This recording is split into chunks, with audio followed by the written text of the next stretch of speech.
because you could read a book a million times, and until you've actually done it, you really haven't been trained, I don't feel.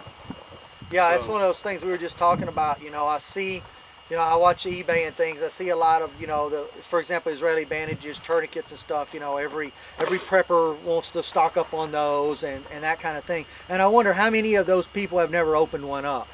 How many of those people have ever actually ran a tourniquet on someone, even in a training environment? So, yeah, buying it is one piece of it, but that doesn't make you good at what you do. Just like, buying a rifle, a lot of people, I got an AR. I have to have an AR at the rush, and they never get out and fire more than 20 rounds at the range. It's the old saying that buying a pair of Air Jordans doesn't make you an NBA player, and that's just rings true on medical stuff too. So we like to induce a lot of stress on our medical briefs. We like to, our scenarios, we like to encompass everything that everybody's learned up until that point. That's kind of a challenge because everybody's got different skill levels, but we like to build on what we're doing. So today, when we cover Israeli bandage tourniquet on a real short, kind of quick review, maybe the next course we have will get a lot more in depth with it. That's the hope. Build on what we're learning here. So you want to get in and start showing them what we've got? I'll go over the basic kit and you go over the advanced kit? Yeah, that's fine. You can open up your kit and then I can go through mine. Yeah, I know you guys, a lot of guys already have a kit. Some guys have a kit, they don't even know what's in it. Some guys, bought one pre-packed, and so we'll go over some of those things. If you've got something you're not seeing here, bring it up. Let's look at it. Brent D's going to show us a NATO style tourniquet, which I don't know that we've seen before. It wasn't issued. I stole it from a combat lifesaver course. Okay, well there you go. Well, that's on loan from video. He actually borrowed it. He's gonna be returning it next weekend.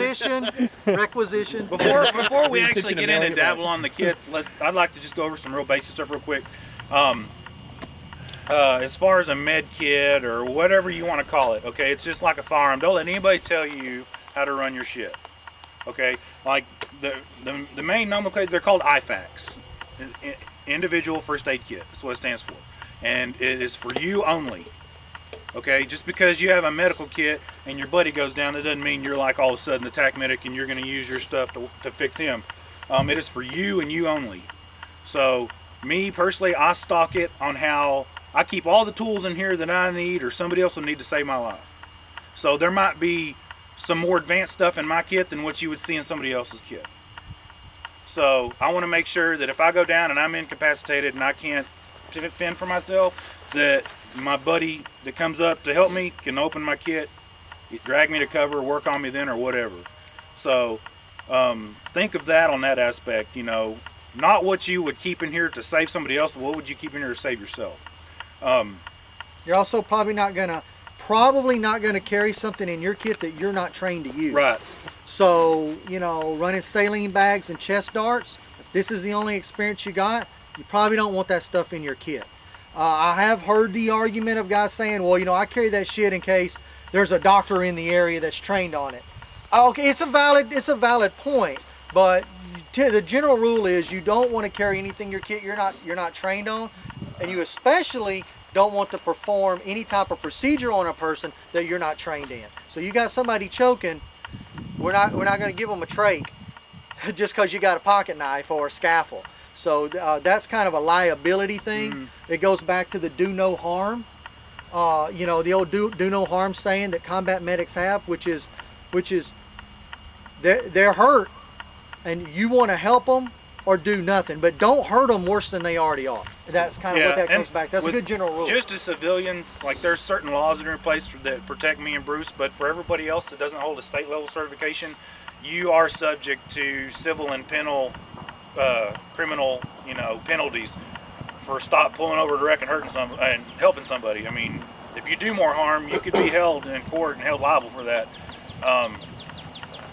So just bear in mind, just because you've had 8 hours of training, it doesn't make you Wonder Woman or Superman or anything like that. You're just average Joe. So 9 times out of 10, the best thing to do is just either keep driving or, in lack of better words, to turn your back and go the other way, because you really don't want to get involved. Now, if it's a family member, if it's your immediate, direct family member, you're allowed to do whatever you want to do. And that's kind of the big difference on the liability side. We'll talk about that more when we get into things like expiration dates on some of this material and all. But yeah, if it's a family member, that's obviously different. If you've got, you know, you're not going to deny a family member your med kit and go, this is my med kit. Or Kids, IVs you're on your or own. trachs or Obviously, anything. that's not going to happen. So that takes you into a different realm. So you kind of have to separate those two between working on a stranger and then working on either combat buddy or family member or something like that. It's common sense takes place there. Another thing I'd like to add on as far as the IFAKs go, you can buy whatever color you want. I know a lot of people, they like to blend in with their multicam or multiland or tiger stripe or whatever they've got. Me personally, this is my IFAK right here, and it's a different color for a reason. That is, if I go down and I can't tell you where it is, you're not opening everything up on my kit to try and find it. It's right here. It's its own color. Some people run the fanny packs. I mean, you can run whatever you want. But like at Bruce, the only reason I know that's a med kit is because he's marked it as one. So if you have a med kit that's the same color as your gear, mark it with a cross or med, or if it's got Velcro, put medic on there, something, so that, you know, like, I don't know, half these guys out here, if one of y'all go down, I have to be able to find your IFAK to fix you. Because you may be unconscious. Right. You may very well be unconscious, and at that point, yeah, we don't know what's in your gear. So have something on it that makes it stand out from the other pouches. So we're not pulling from I just want to throw it some just real quick on top of that. You know, obviously in the Marine Corps, all our gear is freaking coyote tan. We don't have anything that distinguishes the IFAK, but what we do is we always have an SOP.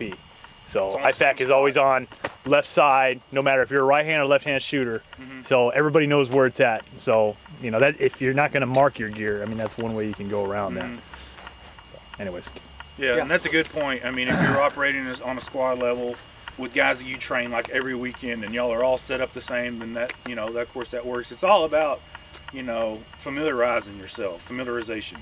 So, and that's what this class is aimed to be pointed at. So Bruce, if you wanted to try and go into your basic kit and just kind of describe what you have, and then I can go into mine, and then we'll go into the squad level bag. You want to go grab your guys, bring them on over? How come they're late? All right. Well, They can watch the video. And they can hear you saying all this in the video. y'all stay over there. All right, so this is like what I consider your most basic med kit. This pouch is by High Speed Gear Inc. It's a bleeder blowout pouch. It's super popular. I mean, you get on the internet, this is going to come up 100 times when guys are talking about blowout kits, because it takes up 2 rows of Molly or Pals, so it's not any bigger than a magazine pouch, and it will hold just your basic stuff. Nothing advanced, but you'll get your basic stuff in there. So we'll go ahead and break this one down and just show you what's in this one. And again, this is probably the minimal I would require that a person carry. So obviously we've got our EMT shears. Those are just used for cutting clothing off a person, cutting through belts or webbing or whatever. They kind of cut through anything. You know, there's the old saying, they'll cut a penny. Some people call them penny shears. Don't cut a penny because you just jack up your shears, but yeah, they will. They're pretty good shears. Those should be in every kit.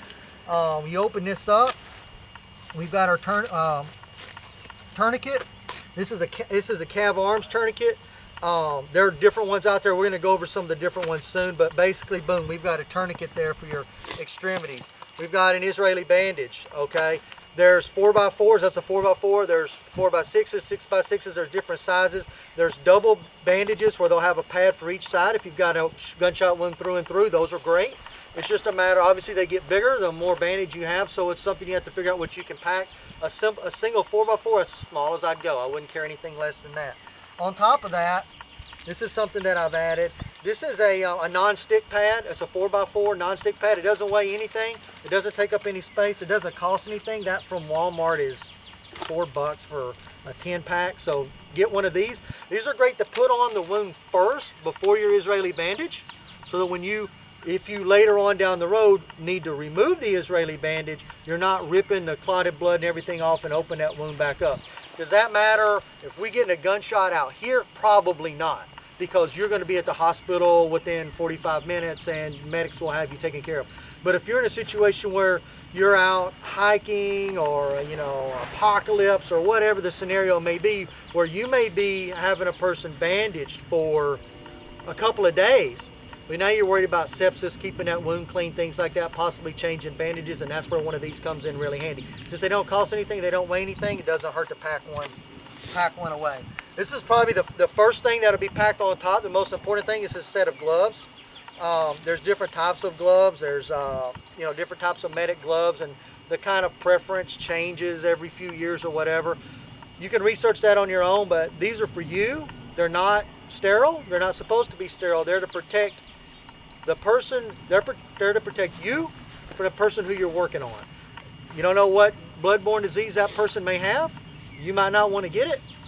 And the first thing you're going to do when you open a med kit, these should be in the top, you're going to put these on. You're going to glove up. First thing, glove up. And we're going to go over a little bit more about how you first respond, but the first thing you're going to do before you start working on that person is glove up so you can protect your hands. You can protect your hands from that. And I've got a Sharpie marker. We'll use this. Some tourniquets, like I know the cat tourniquets, they have a piece of white cloth on them that says time. But whenever you run a tourniquet on someone, you need to mark what time you put that on there, because you may end up, if you're in a combat situation, leaving that person or handing the care off for that person to a paramedic that shows up on the scene. If that situation is stabilized, if that person's stabilized and they're not bleeding out, the paramedic may very well leave what you've done alone and go work on other problems on that person. So that happens all the time at work. We respond, boom, I've got the guy stabilized, he's hurt, but he's stable. And they're like, he's stable, we're not worried about that. I've even had him show up before where we had finger amputations, we had him stabilized, and he's like, nah, he's stable, we're out of here. You're not gonna transport him? No, y'all can take him, it's not a big deal. He's not dying, he just needs to go get his finger sewed back on. So doing a good job of stabilizing something with the tourniquet, they may leave that on, and if they leave that on, they're gonna need to know what time it was on there. If it's been on there for 5 minutes, they can leave it on there for a while. If it's been on there for a couple hours, they're gonna address that appropriately too, because it's not something that should really happen. So this Sharpie marker, you can use it to mark the time. Now this tourniquet, for example, it doesn't have a place necessarily to mark the time on it. Put it on their forehead. Their head is not ever gonna leave their body, so write this right across their forehead. Any pertinent information, medication that you might have given them, maybe you gave them a Benadryl because you thought they were going into anaphylactic shock, or maybe you gave them something for a diabetic attack or whatever, boom, put that pertinent information on the head. The head is going with them, so that's not going to get lost. And then that'll tell the medics what's going on in case you're not there to tell them. And don't think you're just going to remember the time.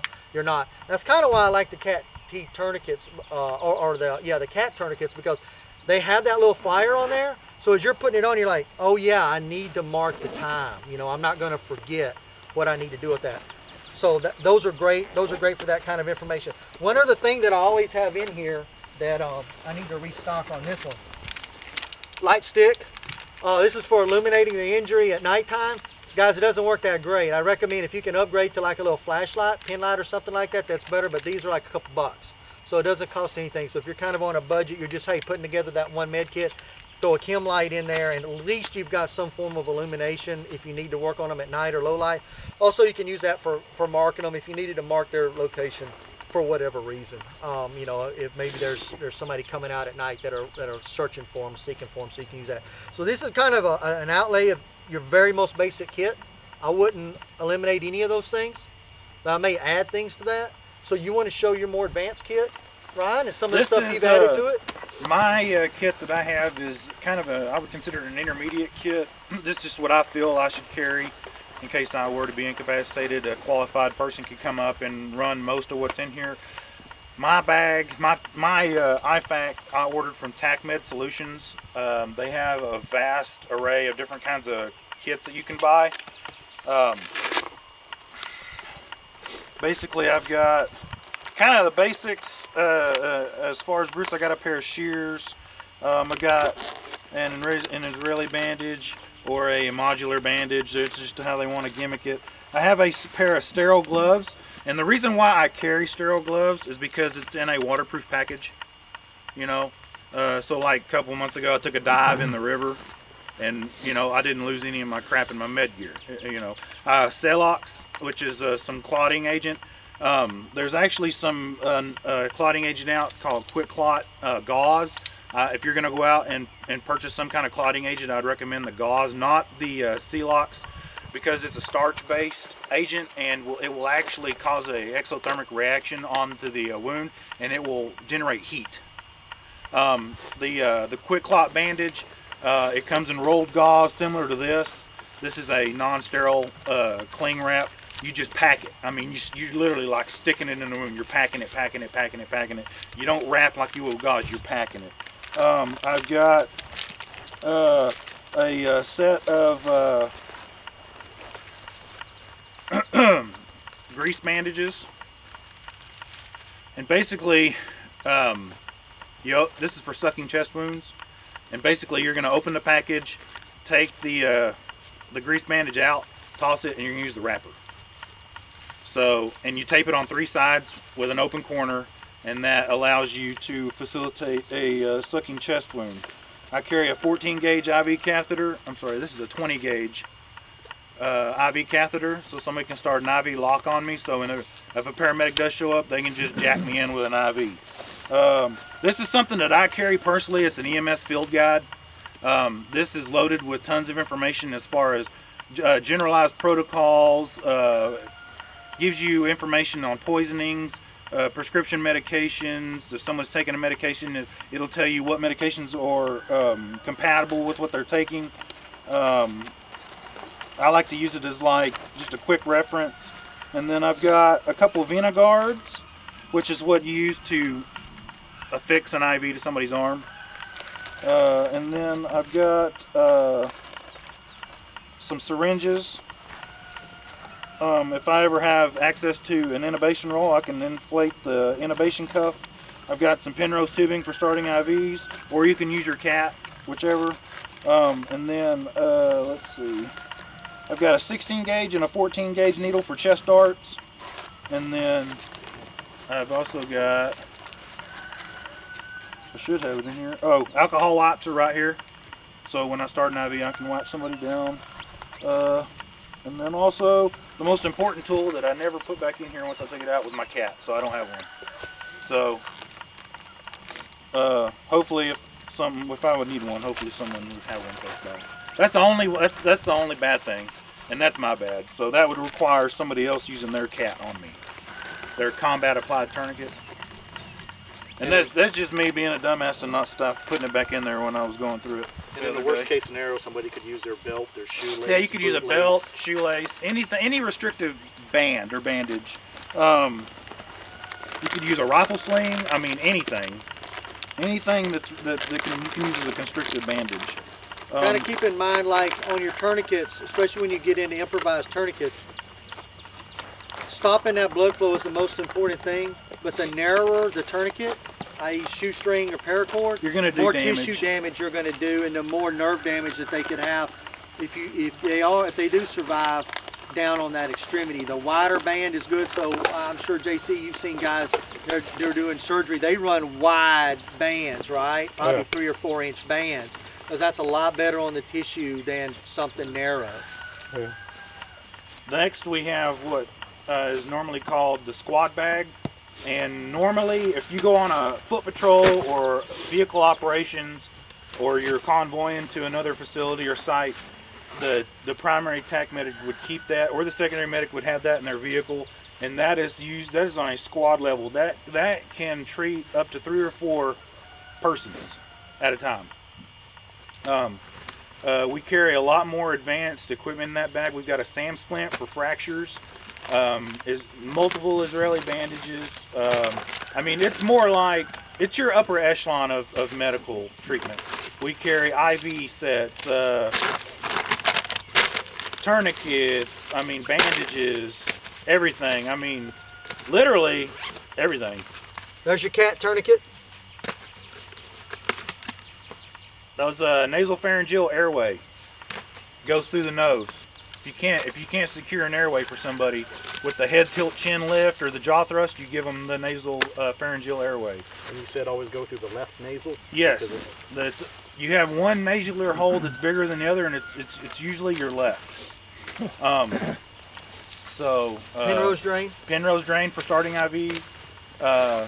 This is also a small cuff starting IVs. It's a small tourniquet. Alcohol prep pads. Gloves, more IV darts. There's a oral hydration salt.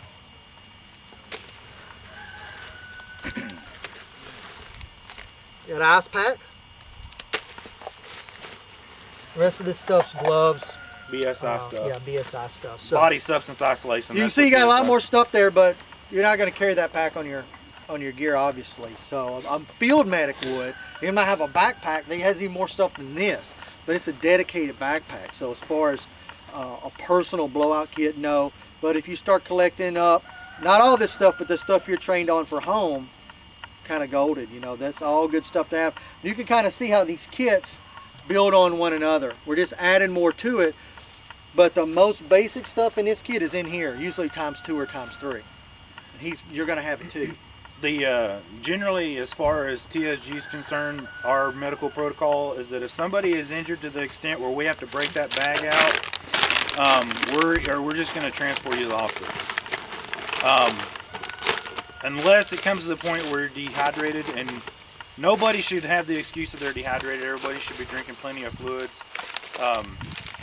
Dehydration is the #1 thing that's going to take you out in a fight or while you're training or whatever. So always be sure to drink plenty of fluids. That's the main thing.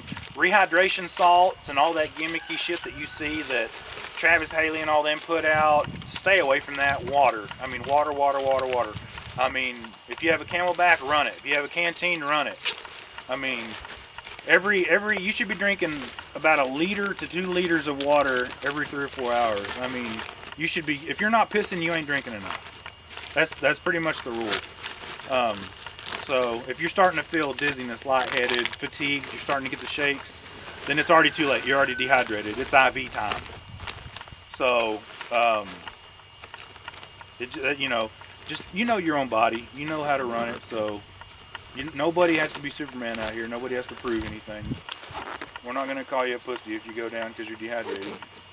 And it's happened. We've trained on days where it was 110 degrees and humid, and we had guys that were just not hydrating, and we had to sit them down, take a break, get them hydrated up. So it's one of those things to watch for. Safety is always #1. You know, we don't want somebody that's fatigued with a weapon. You know, that's when accidents start to happen. We don't want any accidents. So for today, as far as training goes, I will act as the primary medic and Bruce will be a secondary medic. If we ever end up splitting off into 2 teams, like we have in the past, then we will make sure that one of us is on one of the teams. And if Bruce is on y'all's team over there, he is the primary medic. So then we will run 2 primary medics.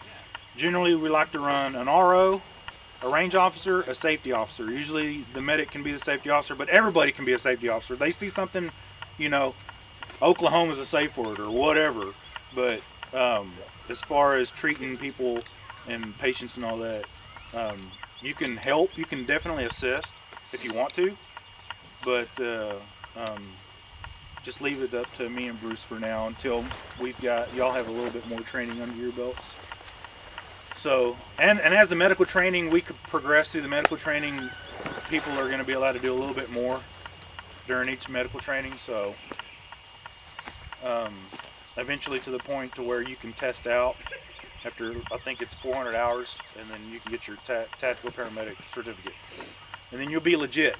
So, I mean, accidents can happen at Tiger Valley, they can happen at Elm Fork, they can happen at Guardian Angel. I mean, there's dumbasses everywhere. That's job security. You know, you're always going to have somebody at the range that's probably never run a weapon before, or hasn't run it enough, or they think they know how to run it, you know. So I don't know about Elm Fork. We've trained with Guardian Angel, and they've got a medic bag that's about 3 times the size of that. So they're taken care of. I'm sure TJ Tiger Valley's taken care of. Yeah. And whenever we come out here, we're all taken care of. I was up at Frisco Gun Club when that dude shot himself in the hand. He was like three lanes down. Oh wow! And he worked there. Yeah. He was trying to clear a jam or something. Put his hand over the muzzle and. So don't get a false sense of security. I mean, even today, I mean, everybody needs to be vigilant, and everyone needs to be coherent and paying attention on what's going on. And I know that's one of the things Dee's going to talk about when we go through our safety medical brief. Just stepping up safety, being aware, being alert of what's going on. We're gonna introduce a couple of new techniques today, later on the shooting side, that I think that you guys will be able to really benefit from, to problem solve some of the issues that you run into of sweeping other people, which, you know, we don't do. That being said, how many of you guys, I see a show of hands, have never really opened an Israeli bandage before? Okay, all right, cool. Well, so we've got some we're gonna pass out. So y'all go ahead and tear into that. Those are expired, so when they're expired, we open them up, we use them for training aids, and then we buy new ones that aren't expired, and those go back in the kit. So those have both been carried in a kit for some time. So like, how do they expire? There's an expiration date on everything. You want to explain that? I mean, but like, what expires? Okay, basically, medical equipment, mil spec, medical equipment, anything that is used in the military that has a national stock number, NSN number, anything like that, there has to be packaged. It is irradiated to limit bacteria growth. It's waterproof, dust proof. It comes in packaging, mil spec packaging. You guys can see some of that packaging is pretty warm. So over time, whether it be in storage or exposed to excessive high temperatures in a warehouse somewhere or low temperatures, the packaging will degrade. So not necessarily the bandage will degrade, but the packaging will degrade to a point to where the packaging will be non-conforming to the standards that the military would use. You could get, the bandage could get wet, you could start growing mold and mildew on it. We definitely don't want that being applied to a wound or anything like that. Clip here. So that's the main reason why everything has an expiration, especially medications. Medications have an expiration date because they will lose their potency over time. Tightens it. So, what that means to you is if you're using this bandage on someone in the civilian world, okay, and it's expired, is it probably fine? Probably. Depending on how it was stored, you probably got it in your home controlled environment. It probably hasn't even moved. It's been sitting there for 5 years. It's good to go. Could they come back with that wrapper if there's complications later on and possibly try to sue you? People sue for anything. Lawyers can turn it around. They will turn that around so quick. So not saying that they would end up being successful in that. You don't need the headache. And as cheap as an Israeli bandage is, what, $8 a piece, something like that, $10 a piece.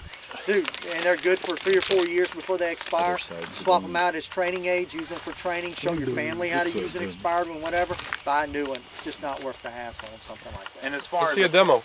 As far as applying an Israeli bandage, you want to try to be as aseptic as you can. Like, do not touch the absorbent pad with your hands, even with non-sterile gloves on. You want to keep that as sterile, because those are sterile. They're radiated. So you want to hold it in both hands and apply it, and try and keep it, if there's dirt, shit like that on the wound, you want to try and irrigate it with maybe your canteen or something. Rinse it off, and then apply it. And you don't want to introduce any bacteria or anything into a wound, because in today's world, you can get Medivac pretty quick within a couple hours, a couple minutes. I mean, we can load somebody up in a truck and go to Frisco Centennial or wherever, Denton Regional or wherever, and probably get you quicker there than the ambulance can get here. So you want to stay within what's called a golden hour, which means from the second you get injured, you're in the hospital within an hour. You have the highest expectancy of recovering, making a full recovery within that first hour. If you're being delayed, like if we're out in the middle of nowhere, literally nowhere, and you get injured, and it's a day's hike back to the vehicles, then yeah, I mean, we're probably going to be freaking out a little bit. We're probably going to be watching the patient really close, changing bandages, and making sure no bacteria growth or any infection started. Because out in the field, your worst fear is infection. Because the world's a very dirty place. And there's sometimes when you can't help it. I mean, there could be sand blowing, debris blowing, and sometimes it's inevitable. The wound's going to get contaminated. Just try and irrigate as best you can and treat for shock and all that. So when you're out applying dressings, there's an aseptic way of applying those and just limit contamination. So we'll go over how to put one of these on a person, okay? How to apply one of these, and those of you that haven't had some of the training before and gotten to do that, we'll let you go ahead and do that. There are different types of Israeli bandages, in that they're constantly advancing, and different people are coming up with different ways of doing it. There's an H bandage. Everybody's got like these different names. They're all basically the same. The main difference is how they sometimes lock in or how they attach. it's pretty simple, but if you've never used one and you've got a kid at home and you've got an H bandage or one of those other types of bandages, buy two, open one up, figure out how to use it, put it on your kid. They love that stuff, whatever, right? And figure out how to use it. Then you're like, okay, so now when I'm in an emergency situation, high stress, I'm not trying to read the directions and figure out how this is going on. I'm going to get it on there right the first time and rock on. I need a volunteer. Who's going to volunteer? Right, come on down here, have a seat. Come on, Mike. So these will open up, okay? Obviously, again, before we even get into it, there's two things you're going to do when you've got a medical situation. Doesn't matter where you are, if you're in the middle of combat or if you're at your home or if you're at work or whatever the situation is. Two things you're going to do before you even get to work on the person is first you're going to do scene size up, scene safety. Now look around you and make sure that the scene is safe. Somebody just got hurt. Did he walk into a machine? Did he get an electrical shock? Is he sitting in water and there's current running through it? What happened? Did he get shot? And is that shooter still roaming around? What's going on in your situation that caused him to get hurt that could hurt you? Because if you get hurt, now you got two people that are hurt, and the one guy that could help, he's out of it, and now you're double screwed. So scene safety is the most important thing. And hey, depending on the situation, that may be you don't get to him for a while if it's a combat situation because he's out in the open, and hey, it's just there's no way to get to him without jeopardizing yourself as a medic. If it's an injury in the civilian world, maybe we come up, boom, he walked into a machine and he's got a puncture wound through his arm. Machine's still running, he's down on the ground, he's hurt. So go power the machine off, scene safe, scene safe. We know what hurt him, we got it shut down, everything's safe now, we can start working on him. Second thing we're going to do is glove up, right? That personal protection, looking after yourself, okay? Because he's going to have fluids going on, all kinds of stuff, especially if it's Mike. He's a leaky guy. You don't know what I got. You don't know what he's got. You don't know where I've been. So we're going to glove up, okay? So let's say that this injury is on his arm. We'll use a clean one. That's a training one. You want to show how to apply that, Ryan? You want me to do it? No, you can do it. You got Okay. the gloves on. That's right. Okay, so he's going to have an injury in his upper arm. One of the things we can do is get that shirt off out of the wounded area. So I'll take my shears over here and I'll give him a short sleeve, simulated. Boom, sleeves off. You can open that up however you need to, and that's just kind of different for every situation. You know, sometimes guys like, you know, trying to take the clothes off. Now you're moving his arms and stuff. That's why you just cut it off. The shirt's usually not worth it. Because you don't know what other kind of internal damage he's got, and you may be hurting him more trying to deal with that than anything else. This is one of my favorite sweatshirts, though. There you go. That's why we're going to simulate it. Tough titty. Yeah. Simulate it, okay? If it's multi-cam, it could run him like $100. So So you can see on here that this is kind of idiot-proof, if you can read. It says other side to wound, okay? So we're not going to put this side to the wound. We're going to put the white side that looks kind of like a bandage to the wound. And then you'll just start wrapping this.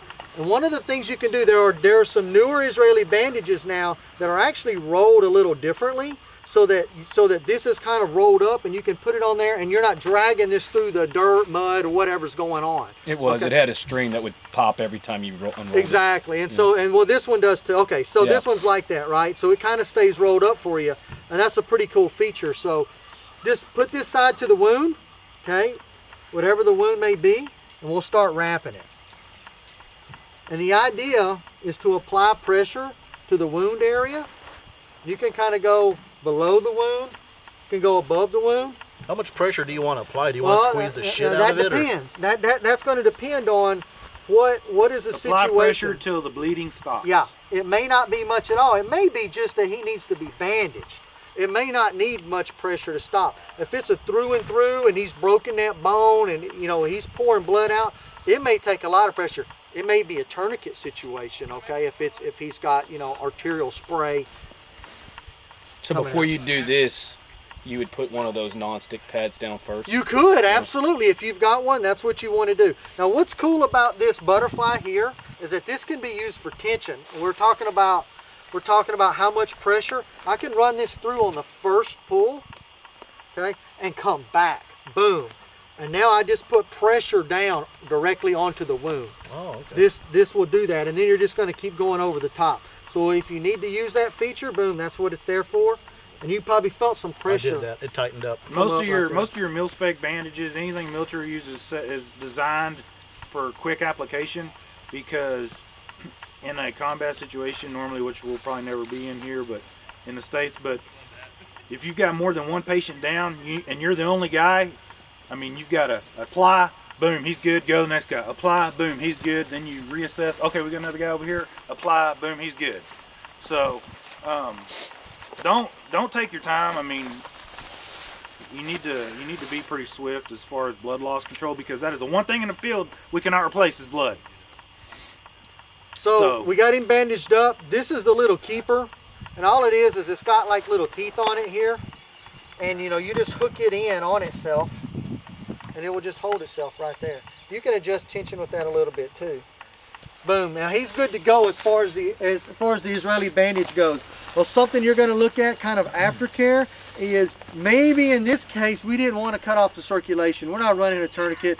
We're just stabilizing this injury that's superficial on the arm, so I can come back and check a capillary refill. What I'm going to look at is, if you guys all take your thumbs and you press on that thumbnail pretty hard, then let it go. It's going to be white, but then it's going to turn pink. It should turn pink within 2 seconds. That's blood refilling back into the area that you just squished it out of. If it doesn't come back, then he's not getting good circulation. It could be due to the injury. It could be that you've cut off the blood flow because you're running something too tight. Again, if that's not your intention, i.e. you're not running and be sure and ask, you know, and always check for radial pulses before and after you apply a constrictive bandage to see if there's any diminishing of the blood flow, or any cap refill is really good. That's probably one of the best things to test for. And then, you know, ask him, is this too tight? You know, is your arm feeling numb, tingly, whatever. I mean, you're going to interview the patient, try and get as much information as you can. And then on top of what Bruce is doing, I would immobilize the arm, so I'd probably want to put a sling on him. Bring it into his body right here. Where he's comfortable, people typically make themselves comfortable. So if you get an arm injury, don't they walk up looking like that? Holding their arm to themselves, that's comfortable. So bring them to where it's comfortable, okay, to immobilize that. Then we could get into treatment of shock, okay, depending on the situation that's out there. Treatment of shock from a first responder perspective is pretty simple. You'll lay them back, okay, make them comfortable. Again, we've got that arm elevated. It's in a comfortable position. It may be slung, okay. We're going to elevate their feet about 12 inches. So if you've got a bag or something, this is a little bit short, but we'll use it just for good measure. We can elevate his feet, okay. And then one of the things that'll happen is that his body may not be producing heat like it needs to, so he's going to cool down pretty quick. You don't want that to happen. It depends on the situation. If it's 120 degrees in July, it's probably not going to be a situation. Maybe a little bit worried about him overheating, but typically speaking, we're worried about him getting cold when he goes into shock. So something as simple as space blanket, guys, you get those Walmart for nothing. They try to give them away just about. That's easy to go in a kit. You can see how small that is. It's not the best thing. It's not a wool blanket, but it's a good emergency something that it can fit in your kit. It just bounces your body heat back onto you. Yeah, it just reflects it back onto you. We can lay that over the person and get them treated for shock. And maybe we do a scenario later on today. We can actually open this up and actually use that. Those are actually really good because they open up pretty big. That like in a situation where you have a helicopter landing in this big field, you can actually use that to kind of cover him up to keep debris from blowing on him. So that works pretty well too. Cover his face and all that kind of stuff. Also, if he's unconscious and you need to elevate his feet, a cool trick you can do is to either take his cat off of his IFAK or something and just bound his ankles together, you know, so that he's just not flopping around everywhere, you know. Also, when the medics come to pick him up, they just grab that cat between his ankles and they grab underneath his arms, underneath his armpits, and away they go. So, or if you don't have like a Talon stretcher or something like that, or any kind of means to carry, like this poncho, you could probably wrap him up that poncho and drag him somewhere. Or if you've got a big group of guys, you could pick them up with the poncho. I mean, improvise, you know. I mean, there's all kinds of stuff out here that you can use to help somebody. I mean, you can make splints out of twigs, sticks, Israeli bandages. I mean, and we actually did that in Rio Vista. So, you know, make use of your resources. Just because it's not in here doesn't mean that it doesn't exist somewhere else. You guys got any questions? Now's the time, bounce them off of us. Does the Israeli bandage have an anti-clot agent in it? No. No, Just a straight up bandage? no. They typically, I think there are maybe some that exist that do, but your general one does not. No. Is there any to stay away from, like, since you said there's so many out there? There's really more to stay away from than there are I can tell you right now, there's so much gimmicky shit out there because everybody can watch a Magpul video and all of a sudden they're an operator and shit. So If it says two things, if it says game changer or never been done before, just stay away from it. Okay, you don't want to go down that road. Quick Clot, I will tell you, if you can find it, Quick Clot. Anything produced by Quick Clot is probably that is the best. It's nationally recognized by the U.S. pararescue, military people. That's what all the PJs carry. They carry Quick Clot. So that'd be the one to look for. The gauze, yes. The gauze, yeah. Because it has a hemophiliac Is that agent. the shrink wrap one or the vacuum pack one? They come in like kind of like the Celox package. It's kind of like a Mylar kind of package, and they are sealed because the hemophilic agent, they put it on wet, but then it dries. So it's reactivated by the moisture in your blood, your hemoglobin and everything. So you don't apply it like you would a bandage. You don't wrap it like an ace bandage. I mean, like if you've got a hole in your shoulder, you're gonna literally be sticking your finger in there, packing it. You're gonna pack the whole roll, and then on top of that, you're gonna put an Israeli bandage to keep it from popping out. To keep it in there, yeah. Right. Quick Clot bandages are designed for venous and arterial injuries, femoral arteries. Matter of fact, they were tested, and PJs and field medics use pigs. They use live pigs. They sedate them, and then they cut them with a scalpel in the femoral artery area, and they just score it out. And that's how they train medics in the military. They use pigs. They work. They fucking work good. You'll see them in this package, and you'll also see them in like a white package. Yes, that's Quick what I was Clot talking combat gauze. That right there is what you need to be looking for. It comes in a green olive drab pouch like that, and it comes with the 4x4s, dressings, and the combat rolls. You want to try and get the roll, the gauze. When we were down there in Tiger Valley, the ER doctor was there, and he said he carries that and an ace bandage and some 4x4s and a tourniquet. He says if you can't fix it with that, And an ace bandage and 4x4s is just an Israeli bandage. basically. Exactly. It really is. So it's the same thing. So on the tourniquet, guys, we'll cover this real quick, and we'll kind of try to wrap this up, and maybe we can address it throughout the day a little bit more. But I know everybody's kind of itching to see just kind of how these work. This one's is called a slick tourniquet. It's made by Cav Arms. Again, there are different ones out there, but the basic principle of all of them is the same. They're pre-sewn, pre-machined to just slide over the extremity. Again, on your tourniquets, they're only going to put those on extremities, arms and legs. You can't do a waist, you can't do a neck. Arms and legs only. And the idea is that you're going to constrict the arteries down to where they can't pump blood any farther, and therefore this will go above the injury always, and above a joint as well. Above a joint as well. So depending on where the wound is on your body, and you're just going to start cranking down on these a lot more than you think you would. We'll put one on Reynolds here in a minute, but we won't crank it down. They're supposed to hurt. They will seriously hurt. They're supposed to. Yeah, they're supposed to if you're doing it right. And you're going to continue to tighten until you get that blood to stop. Okay, from the get-go. And remember, once we get that on there, we're going to mark down what time it went on. We can do For that on Reynolds future too. medics. On his forehead, please. Sure. So see, I don't have. Damn guinea pig. I don't have the little As you tab can on see, this one. He's got so- all kinds of room to But write. we're gonna get his whole medical history on. You could draw a dick on his face if you want to. All right, Reynolds. So have a seat, man. No, the teabag pics. Just go ahead and lay down. Make yourself comfortable. We're gonna block your face out anyway. We'll leave his shirt on for this one too. So you've got different arteries going to your extremities. You've got your femoral, which is going down your inner leg. Obviously, it runs down the side of the femur. Brachial artery. in the arms. Brachial, which is in your arms. And those are really the only ones we're going to talk about when we get to tourniquets, because the other ones we don't run a tourniquet on. So basically what you're going to do is, you know, if he's in a situation where he's bleeding and you can't get it to stop, and you've applied pressure by hand to that area and you can't get it to stop. If he's got an arterial spray, which means his arteries opened up, it's literally going to be spraying out. It's going to look like a murder scene, and you're probably may not be able to stop that just by applying pressure. It's a pretty serious, there's a lot of pressure that comes through there. So we're going to use some help to apply pressure, and that's going to be the tourniquet. These are just slide right over the injury. You're going to bring it up above the injured area, okay? So again, it has to be somewhere on the extremity to bring it up above.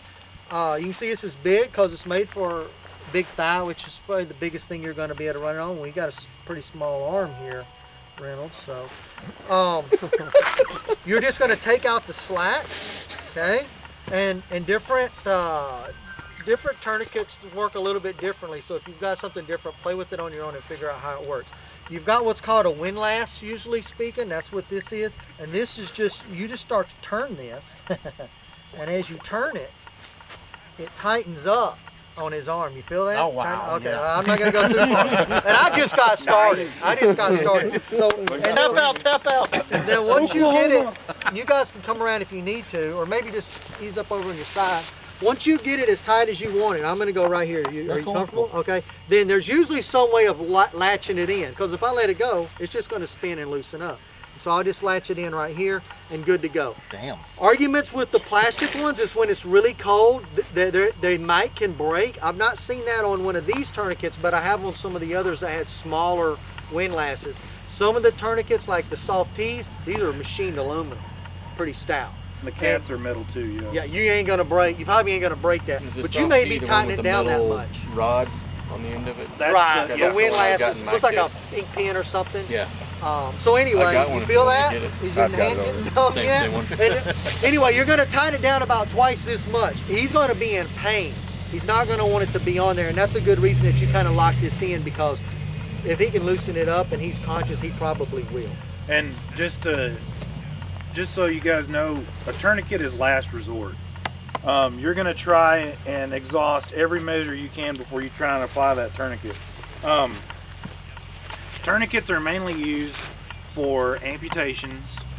They're going to be used for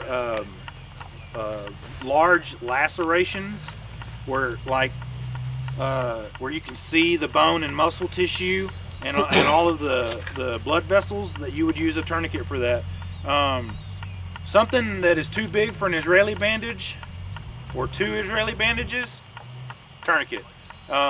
Amputations are if you amputate, believe it or not, if you amputate a hand or at the elbow or pretty much below the knee, your body has a really good way of constricting the blood vessels on its own. Constricting the muscle as well. The constricted muscles are going to try and close off some of those blood vessels, but you're still going to have some blood loss.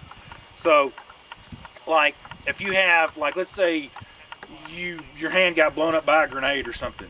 Okay, this is considered a joint right here, so you're going to apply the tourniquet right here. Above the joint. Above the joint, because when you get to the hospital, field hospital, or wherever, the doc is pretty much going to leave your tourniquet on, and he's going to continue to amputate. He's going to take more tissue up to where he's got good perfusing tissue, and then that's where your stump's going to be. Yeah, so if you've got any situation where a tourniquet is applied above the elbow, you're amputated above the elbow. Okay, so same thing with the legs. If you have an issue with your foot, they're going to take it below the knee. If you have it below the knee in the tibula area, and you apply it up here, you're just now above or right below the knee amputee.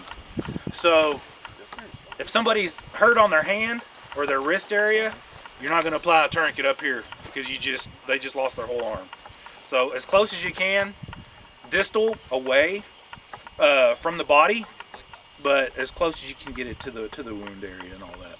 Because like I said, the doctor's going to take more tissue than what isn't there, because they don't want any bacterial infections to start and you get gangrene or anything. So You guys, anybody want to try to apply one? You got the chance? No? Okay. We'll do it later on today. That's why I'm saying we may run a scenario so that we'll have opportunity to start using some of this stuff and in a little more stressful environment. So, any questions, guys? Okay. Just another thing, anytime you're dealing with a patient, always ask, you know, are you allergic to any medications? Or are you taking any medications? That's like a standing rule. And you always want to ask that. And ask it early and jot it down because that person may be unconscious when the paramedics arrive. I mean, and write then it down. you're not going to be able to on their ask them head or whatever. anything. Yeah, like if they're wearing these combat shirts, I mean, write it. Write it on their shirt. Write it on their head. Write it where a medic or a doctor's going to see that. You can write it on their pants. We prefer the head because the head's they're not going to cut your head off like they would your clothes when you get to the hospital. Or an extremity, write it on their arm or somewhere on their body. So NKA is no known allergies, and